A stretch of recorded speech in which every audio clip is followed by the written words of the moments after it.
غسالة أطباق بوش 12 فرد، أهم ما يميزها أنها يوجد بها برنامج مخصص ومصمم لأواني الطهي شديدة الاتساق، ومستوى التنظيف الصحي حيث تصل درجات الحرارة إلى 70 درجة مئوية لإزالة البكتيريا، ويوجد بها برنامج مخصص لتنظيف الزجاج بلطف، ويوجد بها الماشين كير وهو لتنظيف الحلة.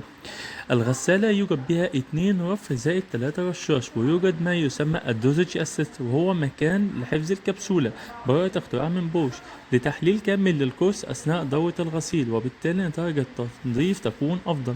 موتور الغسالة يسمى ايكو سايلنس درايف، وهو موتور قليل الضوضاء عمر افتراضي أطول، ضمان 10 سنين.